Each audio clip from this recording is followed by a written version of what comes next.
This podcast is sponsored by Kulabula, creators of websites, animation, and digital art. To get a 10% discount, go to kulabula.com and put in the discount code meditation.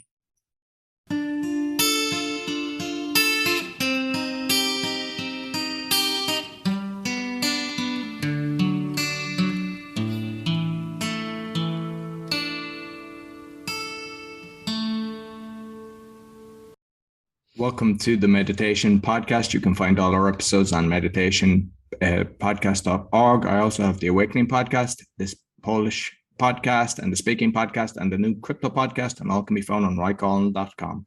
Today, my guest is into breathwork and relaxation. Please welcome Anna. I don't want to do it misjustice by your surname, so you might tell me the full name, please.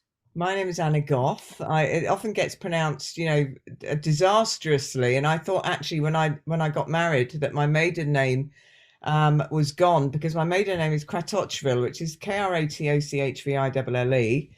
And so you can imagine all the stuff I got at school thrown at me, because my dad actually shortened it when we moved here to Kratoville, so it would sound a bit more aesthetically pleasing or easier for people to pronounce. So, people were throwing P's in where the T was. So I'll leave that to your imagination. And then I thought, well, I'm getting married, it's going to be a really easy surname, but people still sort of go, is it Koff, Gough, or Go. I get go a lot. But anyway, Anna Gough of the Breathing Tree. It's lovely to be here. I actually get the same with my name because mine kind of looks like Coughlin, and people say, is it Coughlin? But it's pronounced in my city, Colin, but Coughlin somewhere else. So, yeah, a lot of people struggle with our surnames. Yeah, I like that though. So you might tell me your journey, because I know you've got into the breathwork and how you got around that. I mean, it's a long journey. I think it begins from sort of the day I was born, really.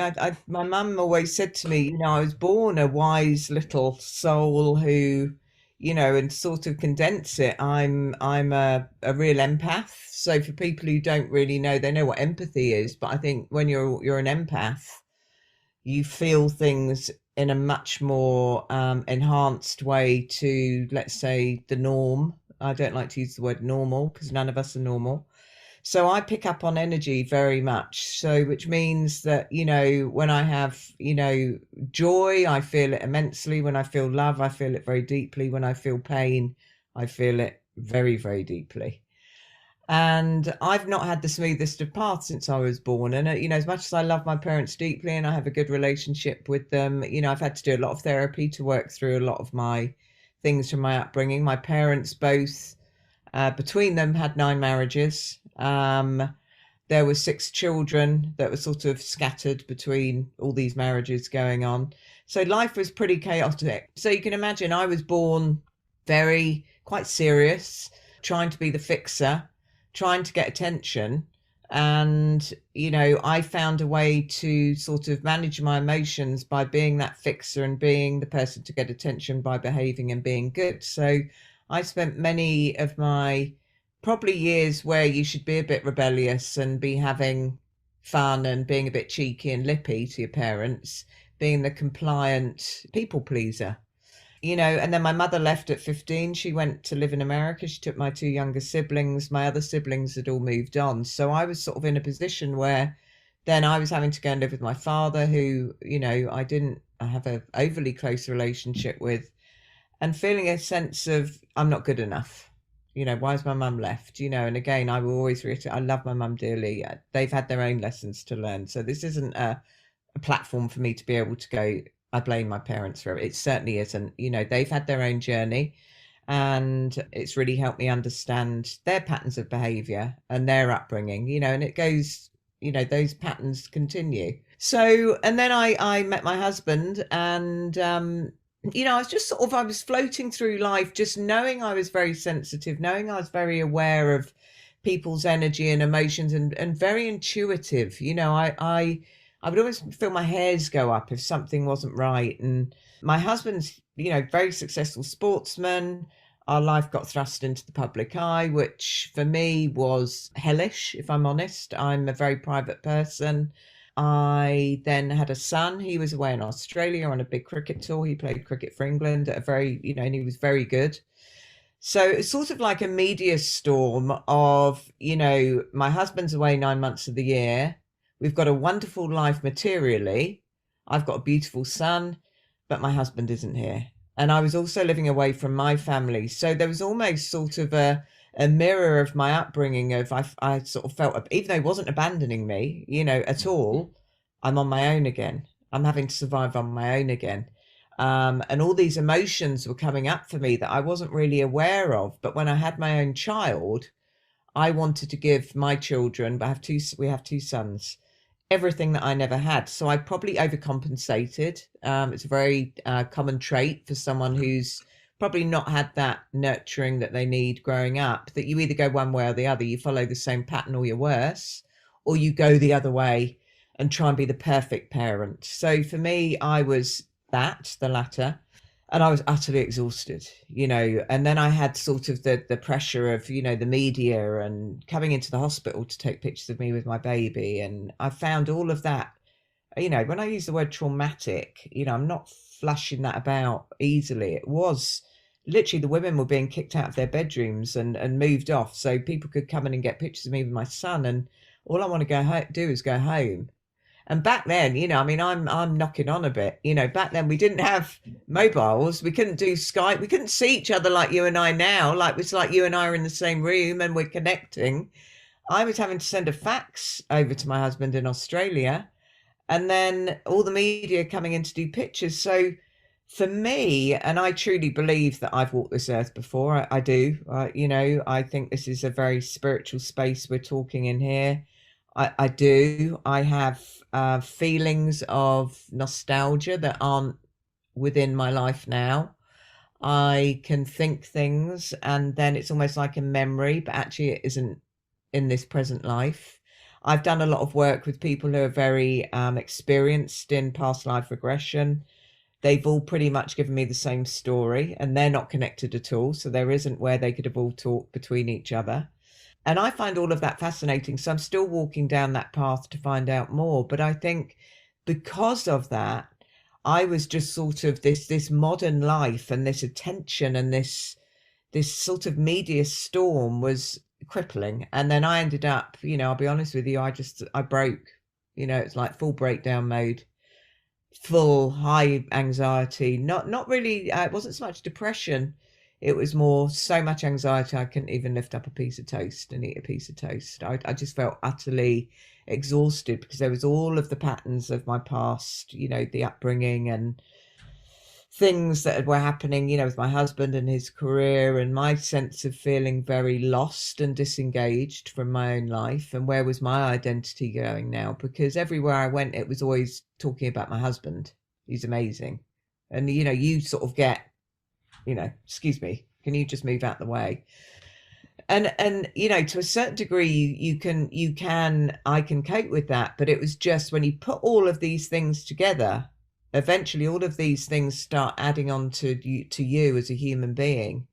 And I cracked, and I had 2 weeks in hospital. I'm not afraid to admit that. And I needed time out just to purely rest and give my brain some time to almost recalibrate and reset, because I was driving on 3,000% every day. One, to protect my children, one, to make sure I was being the perfect mother, one, to be the perfect wife because my husband was in the public eye, one, to look perfect, one, to be, but it was all, you've got to just be perfect. And then as years have passed, COVID came, don't we all know about it?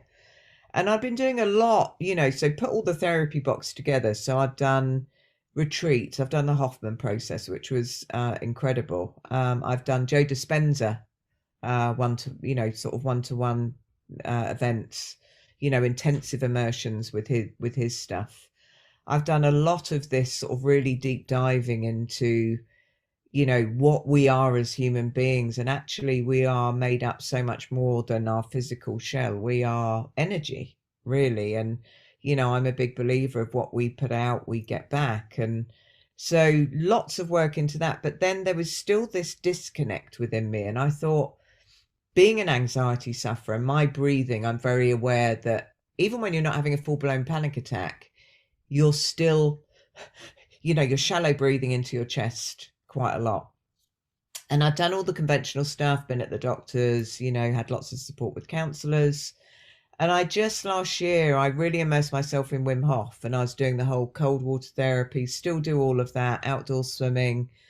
My husband thinks I'm utterly bonkers, going in a cold shower, and I leave it on the cold setting for him, especially so that he gets caught out. I do have my inner child is still absolutely thriving with silliness. Thank the Lord, I still have that. And I just found this real connection to something that we have that actually we lose touch with when all of those things I've discussed, and we all have a story, we all have a back office story, I call it. As a baby, we're born so pure. And when you look at a newborn baby breathing, they breathe so beautifully and so softly, and there's no real hesitancy or resistance to their breath. You can almost be meditated by watching a baby breathe. And, but as life comes, this happens, that happens, that happens, that gradually our natural biology starts to be impacted by that, and our mind, and then the mind governs our whole system. And, I wanted to really sort of look into this deeper instead of taking a pill or, talking about it with a doctor or, spending thousands on retreats. What actually, let me have more faith in my body and research that a bit more instead of relying on other things. So did that, and then I, in the new year, took on the qualification and really enjoyed doing the whole process of learning about pranayama, which is, like energy control through our breath, understanding the science behind it. And it made me just so aware of how we breathe, how it impacts us. And by just bringing our mind back into our bodies, instead of, sort of firing off and falling into that fight or flight process, which we're so often living in, and we're not being chased by a predator most of the time, but we are conditioned now because of these wonderful things as well. We can never switch off. It's got its pluses, but my God, it's also got a lot of toxicity to it, I feel, social media and phones and technology. And we are almost developing another addiction to something that is way beyond us. So I wanted to strip everything back, and I've really built up a lovely connection. It's always going to be work in progress, Roy. I'm not the fixed article. I'm never going to pretend to be. I am a very complex character, and I found this is something that is always going to be with me until the day that I decide to, move up to another plane or onto another life, when I take my last breath. And I say it is something that is always with us, and it is something that is the most loyal to us throughout our lives, is our breath, and we take it for granted. So, that's why I feel so in love with it now, instead of just going, well, it's all automatic, like a heart beating's automatic. Well, we need to look after our hearts as well. We look after our physical body and the way we look. Why are we not actually looking after the things that are mechanically keeping us alive inside that people don't see? But actually, without them, we're pretty much, we're in trouble. We're screwed. Yeah. So that's a very detailed way of saying how I fell in love with breath work, trying all modalities. And I think that is one thing that I love sharing with people is it's not where I've not had a life that's been untarnished, everything's been joyous, and I just flopped into breath work and thought, oh, this is cool, this is the latest trend, I'll use my husband and get on a good platform and no, believe me, I've walked the walk. I've been knocked, and I'm finding it truly embracing now and freeing, because when I was going through those very different, when I went into hospital, we had to keep it quiet, because back then, if that got out, that would have been all over the papers. That would have been everywhere. And I would have been shamed. I would have been made to feel guilt. And I was already feeling that myself. I was leaving 2 small children at home. So for me, it was a very difficult time leaving my kids, but an experience that was, it sounds really weird, one of the best experiences I've had in my life, because I met some of the most beautiful people. It was a private small group who were lawyers, you know, huge business, you know, they would, some of these people, you would just be like, how are you here? And that's where I think all of these conversations are so helpful. Actually, it doesn't pick or choose who it's going to actually land on. You know, it doesn't matter what house you're living in. It doesn't matter what you might look like or what car you're driving. You know, let's stop looking at the external of somebody. And if they're sharing their story, let's all be compassionate about that person. And I don't know whether you felt this, but there was so much judgment I felt on me, even through some of my nearest and dearest. What's she got to worry about? You know, she's going to all these places, meeting all these fabulous people. She's in the limelight. She's driving a flash car. She's got the. I would have honestly moved into a caravan and been happy with a veggie patch out my back garden to be at peace and just have normality. None of that meant anything.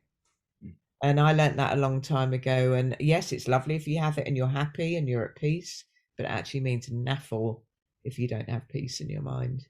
Absolutely. You know? What I find is, I mean, for me, it was a case of I kind of lost everything through fraud at banks and everything, but I'm not afraid either. Like, I just say it as it is. What I've noticed is as soon as you open up, no matter what it is, you find that there are so many people have some, but if you don't say nothing, you will never know. But as soon as you hold your cards up and say, this is me, this is what's happened to me, you'll hear loads go through similar.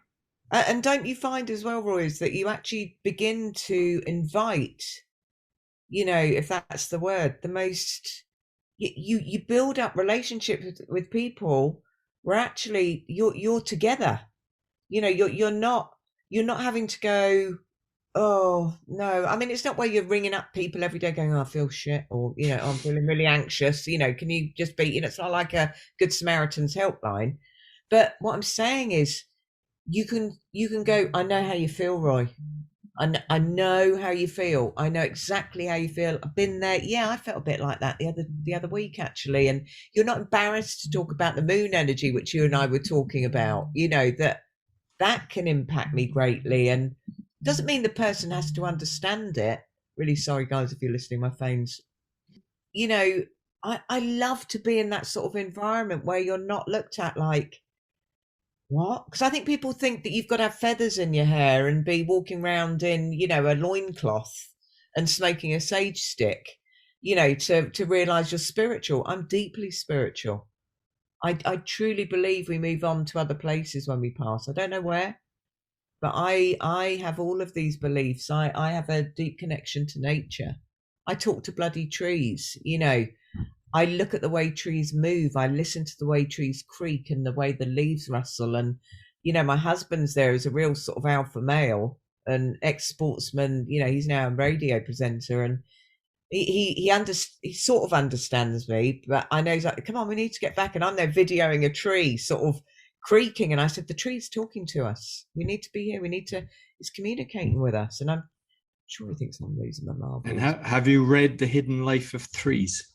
No, but I know somebody else has mentioned that book. Because I read about 100 books a year, and I was in a group, which is rare because, you know, not everybody would read much, but I was in a group where there was two others that were reading similar amounts. And I asked them what was the best book, and they both said that book. So then I obviously got it straight away.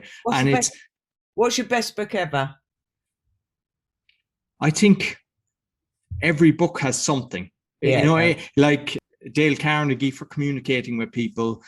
There's just different ones. Like at the moment now, I'm really enjoying Judge Anna von Reitz on common law, because I don't like the corruption that's going on in the world. And I'm trying to, I mean, that's what my podcast, The Awakening, is about, fighting the corruption. Yeah. And I'm seeing how can it be done. And it looks like every single thing that was done against us is intentional. There's so much fraud going on, and she is actually giving ways of doing it. And when you look at her videos and everything, you can say this one is decent. She's really trying to help people, whereas you come across others in similar boats. There's a lot of common law people, and they're just in it for the money. They're just trying to sell merchandise, and they're not really helping people.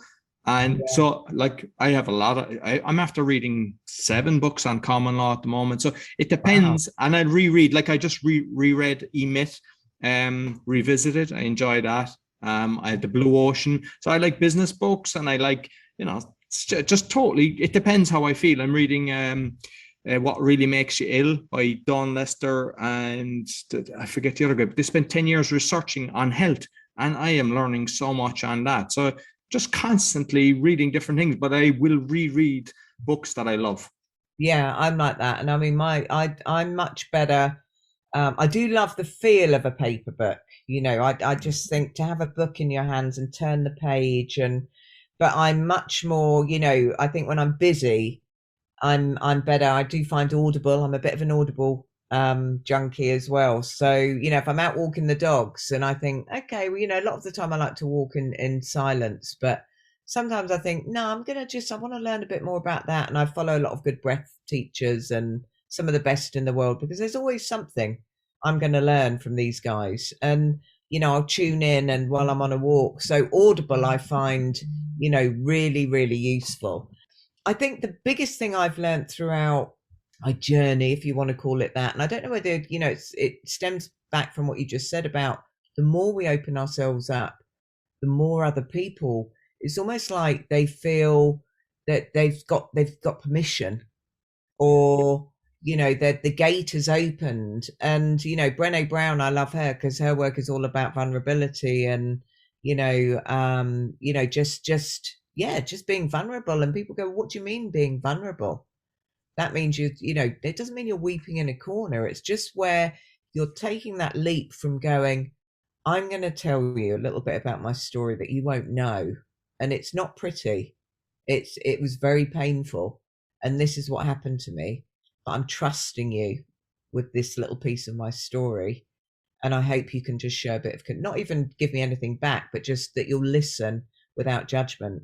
And that to me is so powerful. If you can just, like we are, I very rarely talk about the fact I was in hospital, because there was so much fear for me at that time. I thought, what's happening to me? I'm so tough.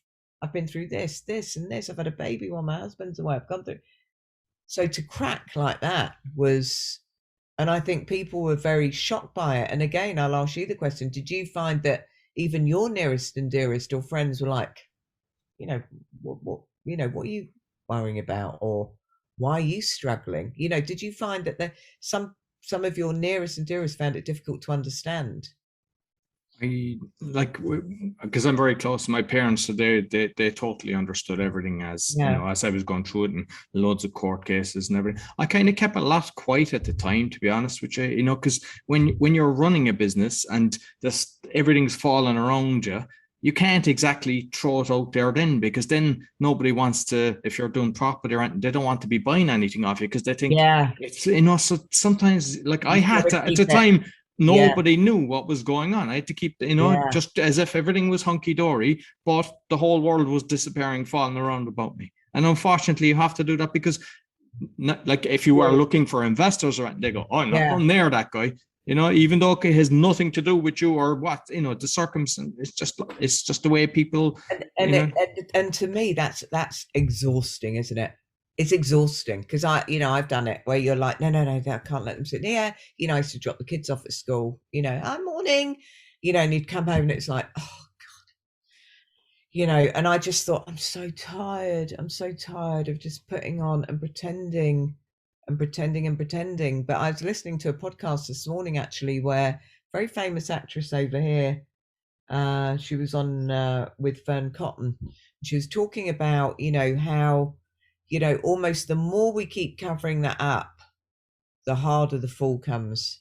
And when that fall comes, that's when she said you almost need to push yourself to that point unintentionally.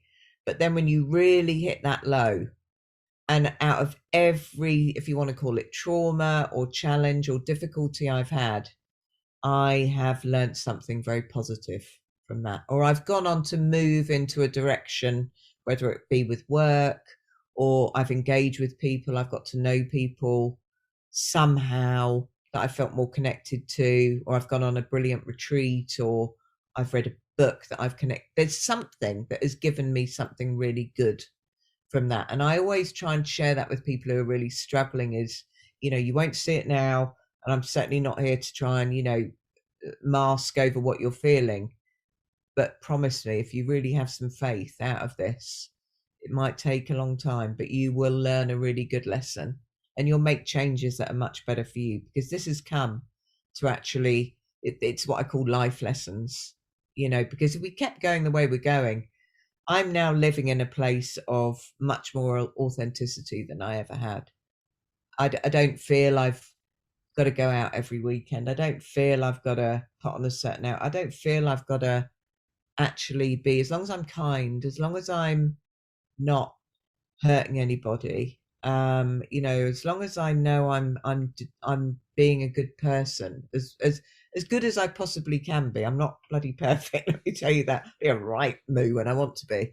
But as long as I'm being true to myself and I'm honest with people, when they ask me a question, like you ask me any question, I'll give you an honest answer, because I think now one of the good things, especially over the last 18 months, is, we're all feeling much more comfortable about talking about things like this. And I think that is only going to be a positive thing for anyone out there. If there's one person beyond this discussion who listens to this and they're going through a really shit time, who goes, oh my God, okay, well, she sounds quite confident. Because I always go, oh, you're really confident, you're really funny. Yeah, that is sort of my personality. But underneath that, there's also these many other layers to me. I see a dog knocked over in the road. I'll be thinking about that dog in a year. I'll be going, oh, that poor dog. I won't be thinking of it every day, but it sinks into every cell of my body. So I've really had to learn how to almost protect that energy as well. And I feel that by doing the work I'm doing is also very healing for me. Doing this work like I'm doing with you now, having these conversations, sharing experiences, this is all part of my healing. This to me is just as good as having a therapy session, because I'm engaging with somebody I can engage with who's giving me an honest side of their story as well.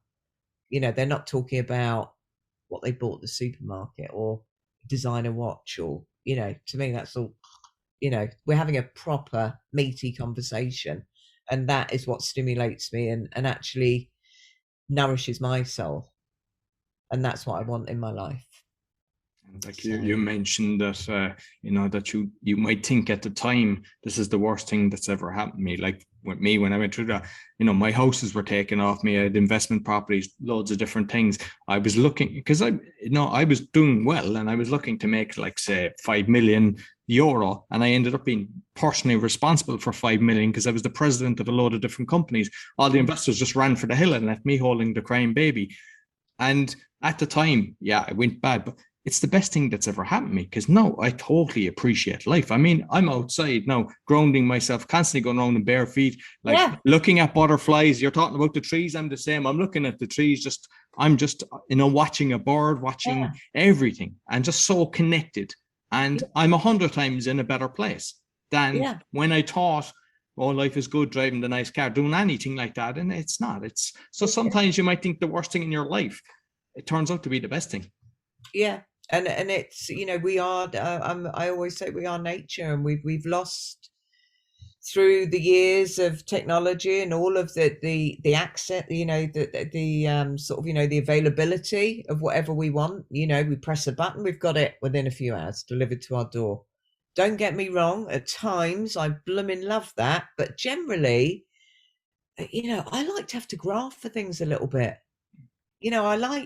I remember at the beginning of lockdown, I said to my husband, I was doing all this sort of inner work and, the breathing stuff, and really getting in touch with my body and trying to really connect the two back together, because there was no external noise. Nobody could go anywhere. It was like we'd had a huge dumping of snow. Everywhere was quiet outside. We had to do everything ourselves at home. There was nobody able to come into the house. So it's like, right, we had rotors set up. We didn't know whether we'd be able to get food on the table, because it was like literally everyone was charging to the supermarkets and buying 1 million toilet rolls. Don't know why, but you got running water. Didn't really quite ever get that. Yeah, exactly. And bags of rice and, very odd. But for me, I loved it because I sort of, and that's why I think I sort of, maybe if I've been here in another life, it was taking me back to a past life where it was like, we've got to really work for it. I've got to plant the seeds in the ground and really, so I was really thriving on the fact that we got to work hard for the food we put on our table. We've really got to graft here and go back to basics. Let's put our phones down. And we were doing things like, engaging together in the evening and getting out our old board games. And so I'm mourning a little bit of that now because I almost didn't want lockdown to finish. I wanted the trauma for people to stop. I wanted the tragedy to stop. I wanted the virus to stop.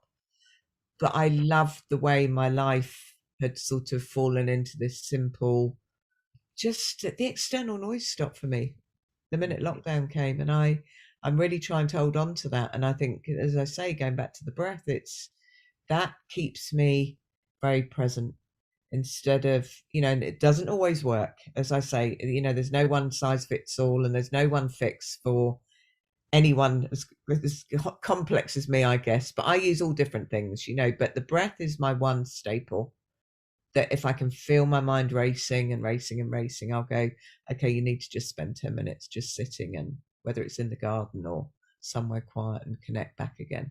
And like you say, ground yourself back down into the earth. Let's say Wim Hof, because it's been a few years ago. I actually met him. He's a very I love him. funny guy. He's cool. But like it was in Jamaica that I did it, so it was in a jacuzzi covered with ice.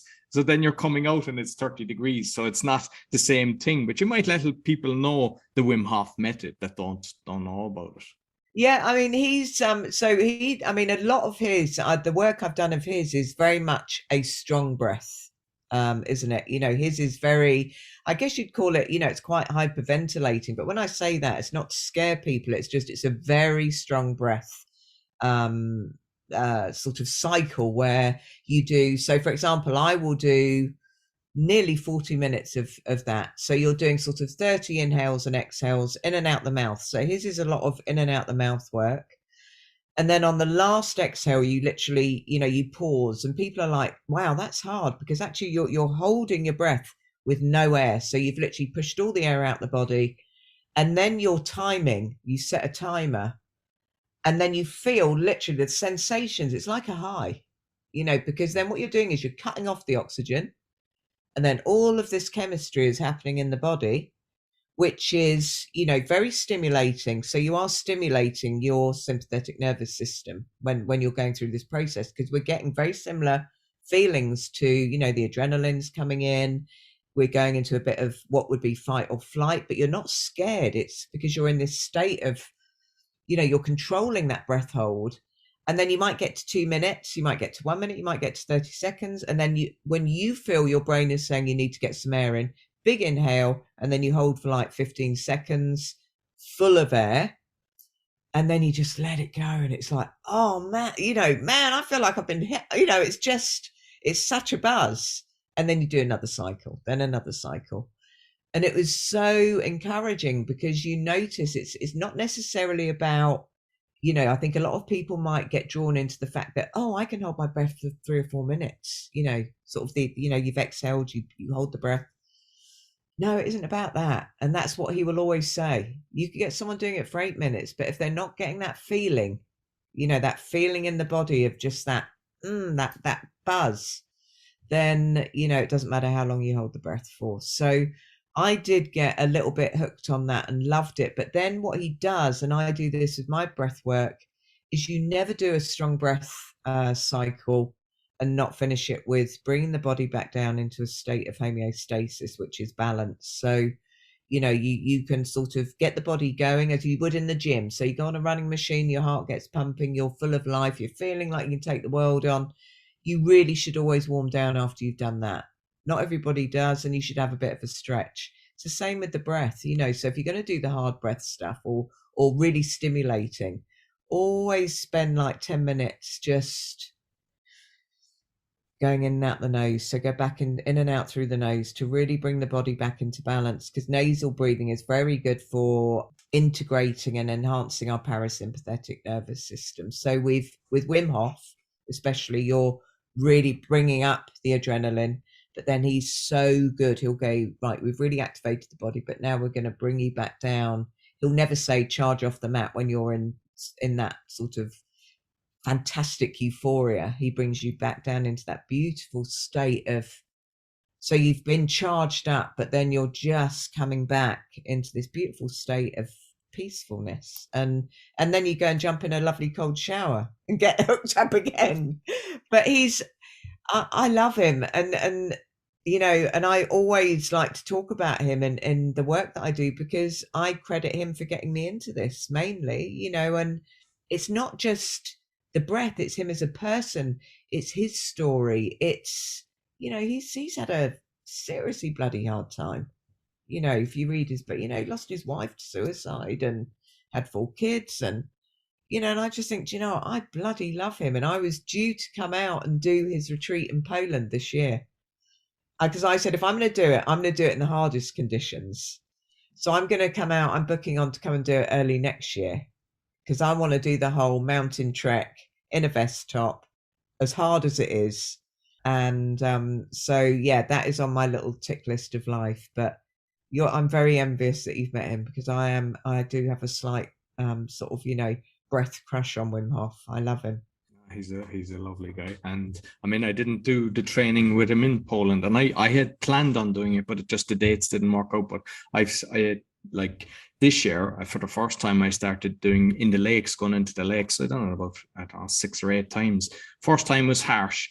Because there was a real chill, so there was minus 11 centigrade, but with the chill, I think it was like nearly 20. And normally you don't have wind much in Poland, but this one time, the first time I done it, so I know I was driving home, my hands were shaking and everything. But after that, it was grand. It's like I'm in there, and I'm like, I mean, we do it for about 10 minutes, and I'm like, I can stay here a lot longer than this. And like, I just do the breathing, I'm just breathing away, but it's amazing. There's so many people that are doing it. It's like, especially it was during this funny times that we're living through now.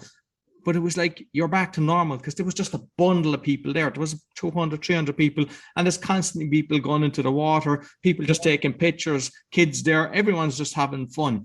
And you know, and your body feels alive, doesn't it? So it's so much energy. Yeah, and you get that sting, you know, you get that, and so you get that initial wow, you know, to put it politely, wow.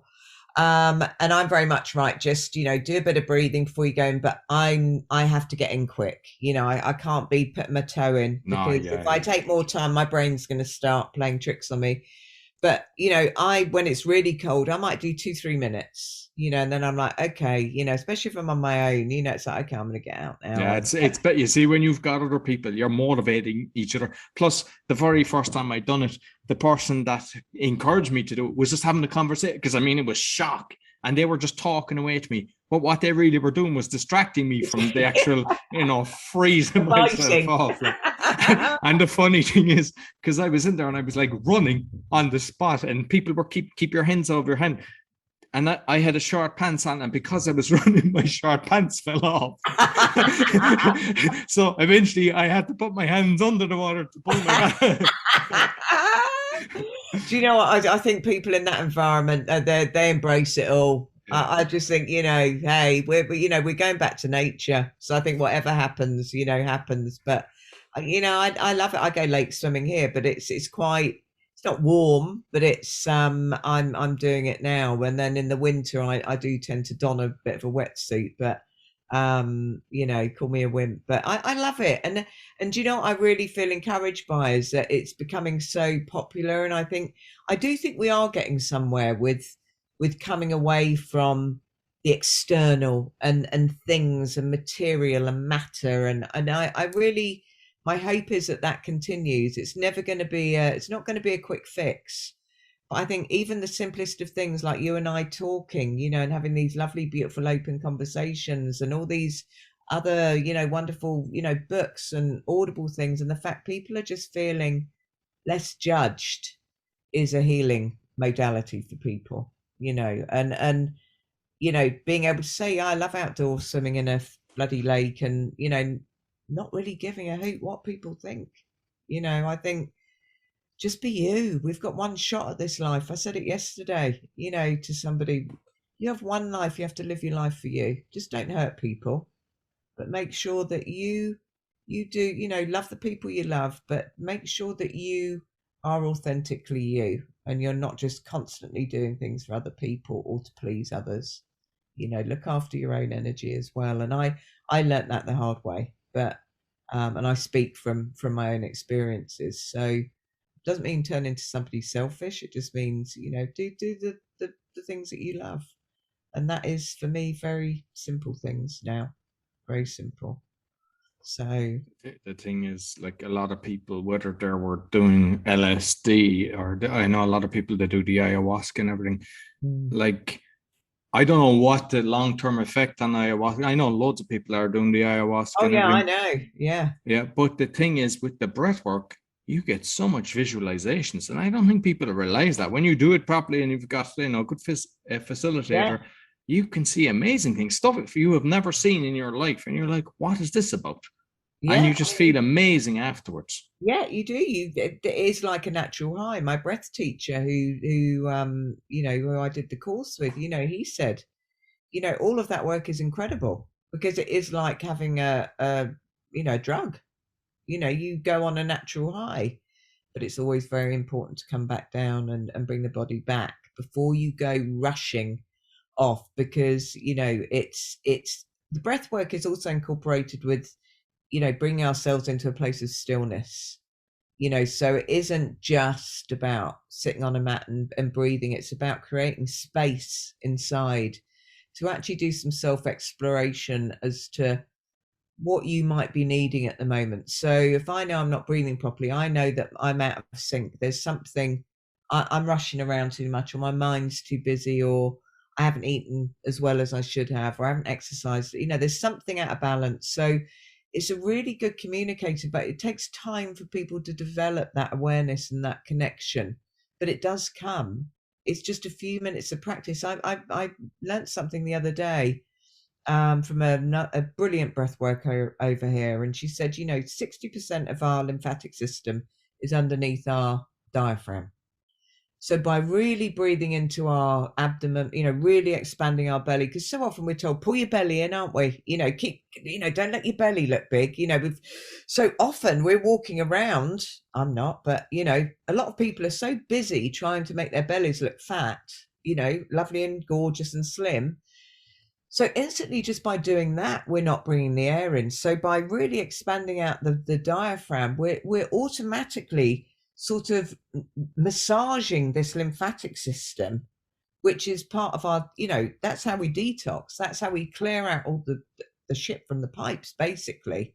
So, there's so many benefits, the way our body is going to function better, just biologically, that's then going to connect to the mind. It helps the gut, it helps the immune system, helps blood pressure, sleep, anxiety.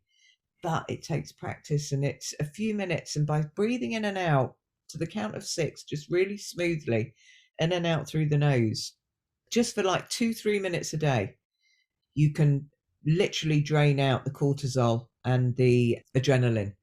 So if you get really stressed and you can feel the pins and needles coming on, or the anxiety or the panic, if you could just sit for a few minutes, for some people it might be a bit more, just simple. Just remember 6-6, in and out through the nose, really pulling the belly out. Shut down the eyes if you can, and it's safe to do so, because then I think you're shutting out external noise. You can clear out those hormones that you don't need in your system just by doing that, and that is a fact.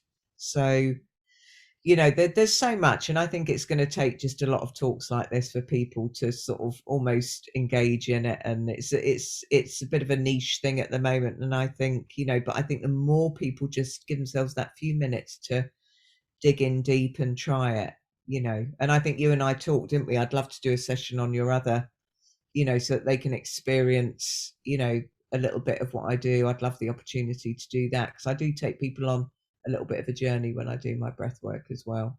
So visualization is very important for some people. And when you were on about the gut as well, like, because I think the intuition and the gut feeling and everything, it's all connected. And some people think everything is in the head, between the heart and the gut, and everything that you're eating as well. But just the whole breathing, the whole lot is connected, and that's why like sometimes you just, this doesn't feel right. Listen to your body. Yeah, I mean the gut is I think the gut is almost more important than the brain sometimes. It's but they're so closely connected, and it's all the old cliche sayings, isn't it? Like, just if someone's getting, you would always say, just breathe. Okay, well, that's what we're all doing now. We're now actually doing conscious breathing. We're not just chucking that out like a light-hearted statement to try and calm, but you look at top athletes, you look at people before they go in and do big presentations. What are they doing? They're not hitting a vodka bottle or an ayahuasca. They're or whatever to get high. They're going, okay, so that's enough evidence. That's all I need to do to convince you. What do? You big CEO of a business, and because I want to try and get into businesses as well. And they're some of the hardest markets to tackle, because, these are real corporate, bigwigs who, don't have time to really engage. They're chasing all the time and they're busy. Okay, well, I'll ask you the question. How do you prepare for a meeting? Well, obviously you do all your work and your research, but before you step in that room, if you're bricking it, how do you prepare? Do you become aware of how you're breathing? Generally, 90% of them will say yes, unless they're super fluent and confident. So let's all do it. And it's free. I always chuck that in, it's free. I'm putting myself out of business here, but it is. Get it right. It's free. You only need me to give you a little bit of teaching. And that's not what I'm in it for. I love the work, and it's been good for me. So when you see somebody, just overcome anything, or sometimes you see people getting releases, but just on the breathing there between the business sense and everything, what I've noticed with a lot of people, like with smoking. So a lot of the people that are smoking, they think smoking relaxes me. And I keep telling them it's not. It's because you're actually breathing. Do you ever breathe? I said, pretend you have a cigarette and do the exact same thing. You get a better feeling because you're not putting the toxins inside you. Yeah. And that's what people are doing. They believe that smoking actually relaxes them. But in reality, you're going... It's the habit. Yeah. They're getting more oxygen than they ever did, even though through a cigarette. But if they can just remove the cigarette and do the same breathing just for 5 minutes or 10 minutes every time they decide to have a smoking break, they'll actually... I heard something about that, and it's where they sort of did a proper, sort of delve into that scientifically, or they did a psychology, sort of analysis on that, on people. And they got to the conclusion that it was about literally just that movement of where the brain was going, just, I need that. It didn't so much need the fag or the cigarette. It just wanted that movement and that habitual, the lighting of it. Was just the brain had just connected a very unhealthy connection to that physical cigarette. But it wasn't really, that's a bit like the sort of placebo, isn't it? Another fascinating thing. We could go off on a tangent over, but it is, the mind is super powerful, the gut's super powerful, but I think we all need to become more aware that we're a lot more capable of healing. Medicine certainly does have its place, and it's certainly helped me with things, but our bodies are so much more capable of looking after ourselves as well. We just need to engage with them a bit more and create a closer bond with it. Absolutely. And when you're doing your sessions, then how long do you typically spend, or does it vary? But if you're doing, like, say, a workshop where you've got a group of people, how long do you typically spend with people? An hour. I mean, if somebody comes at home where I've got a studio, I'll do, because I like to build a relationship. So we'll do like a 15-minute chat before, so I can find out what they really need, and then we'll just sort of go into a nice immersion. So maybe an hour and 15 if they come to the house. If I do stuff remotely, it's an hour, and then if I do studio sessions, it depends, because I do yoga nidra as well. Have you ever done that?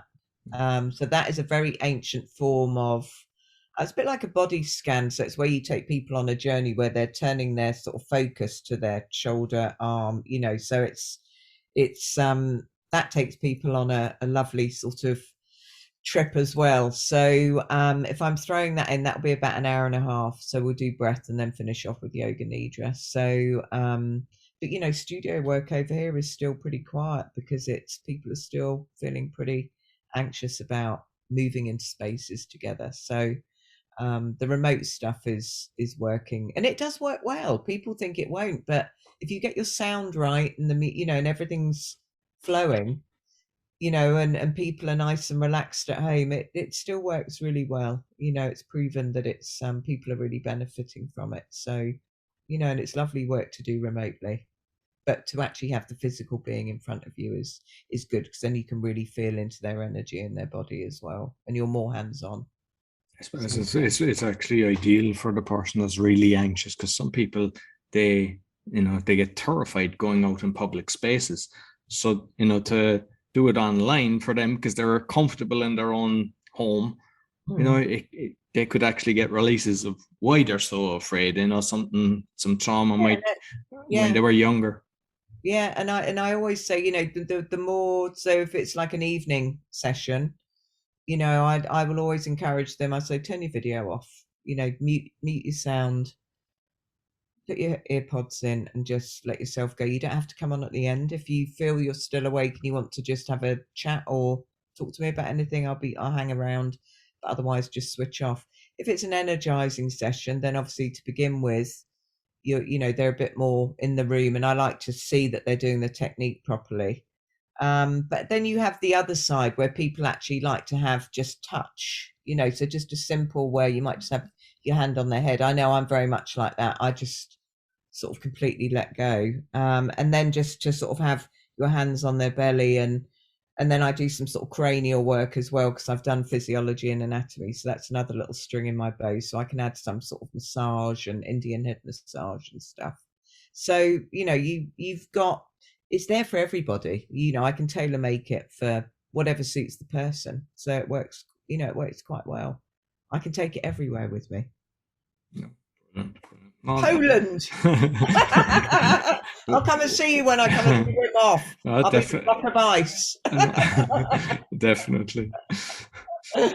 No, but you must do, whether we have something that we record and share with people, because I think because what I'm finding is that, like, I know a lot of, I've done, I don't know, maybe 8 different people, it's great doing it when you like it, but to be able to do it when you want to do it, because sometimes you're in the mood for it. And I think if we can have some sort of record, especially, like, that's why I was saying as well, just to get to know you, just having the conversation, because then people can kind of, I like this person, and it just makes you feel safer when you're doing the breath work, that you kind of feel, I know her, I feel connected to her, and then you're more relaxed, and then you're more open to it working better. Yeah, and I mean, we all connect to different people, don't we? Because we're all individuals, and I do go very much on the person. If I feel that connection, then I'm going to turn to their work probably more than the person who does similar work, but my energy is not being drawn to the personality. And I think, I've always said, as I began this journey into this work, I'm never going to be anything other than me, because I'll slip up. We'll all slip up if we try and be anything. So people will either love me for me and connect, and and I love people. So I think if you love people, then what you give out, you get back. So half of it is the job, but the other half is the person, to me, in this sort of work. Because you could be the best breath worker in the world, but if you've got zero going on in your heart and in your head for people, do you know what? You aren't going to get my business. I don't care how good you are at actually doing the practice. So to me, the 50-50 are just as important. So I really hope, we'll talk beyond this, and I'll sort something that you can put up on, onto one of your wonderful platforms. And I just advise people, if they're listening now, if you do it, I'll probably do a really nice deep relaxation one. Chill out, tell everybody to leave you alone, go to a quiet room, lay in a nice cozy bed or on a sofa, put a lovely eye mask on and earpods in, and just relax. And don't feel guilty for doing it, and do it as much as you can, and don't feel guilty, because we've all got to look after ourselves. Exactly. And any That's the thing. feedback A would lot be of people do. wonderful. They feel guilty for doing that. They feel I should be doing something else, or I should be, whether working or I should be cleaning, or I should be doing. No, look after yourself. You said it wonderfully there. Like you Yeah. should just If we don't look spoil after yourself. ourselves, yeah. I know when I haven't looked after myself, well, I broke, breakdown twice in my life that's happened. So that's my lesson. And I just think, and what good am I to anybody if I'm like that? So yeah, don't get me wrong, the sabotage still comes in. The monster on my shoulder will still come in and go, you've not done enough today, because I'm an A-type personality. I'm an achiever. I'm a doer, a sorter. If I have a day where I think, like today even, I thought, right, once I've spoken to Roy, I'm like, I watch a movie this afternoon. I've had a really busy week, really busy weekend. I never, ever sit and watch TV in the day on a weekday, even on a weekend.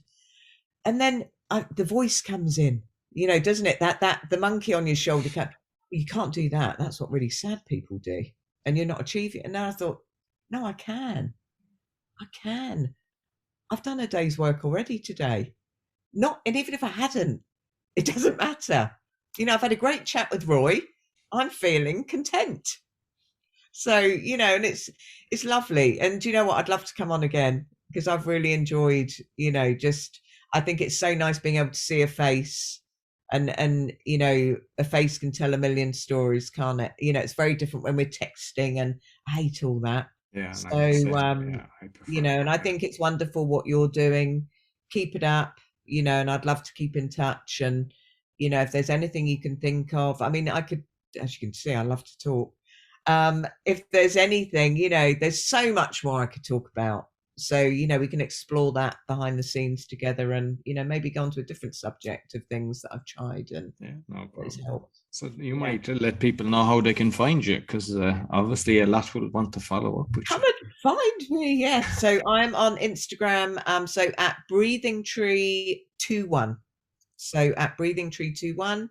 And yeah, my name's Anna Gough, but Instagram is my big platform, and I'm just taking on some really great guys who are going to sort of develop a bit of a brand and make my page look a bit more professional. And there'll be a lot of content going up on there, and complimentary stuff and facts and bits and bobs and bits about me, because I think I don't want it to just be just images of breath patterns and things. I think it's really important people get to know the person as well.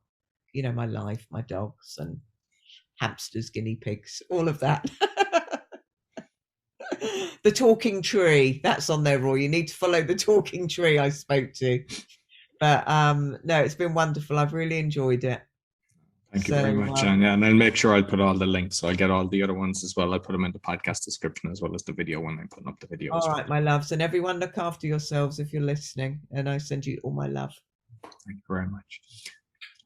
So that's all for the meditation podcast. You'll find all our episodes on meditationpodcast.org. And as mentioned, the other podcasts that I've got can all be found on rycallen.com. Be sure to give us a 5-star rating, a thumbs up, share with your friends. Until next week, take care.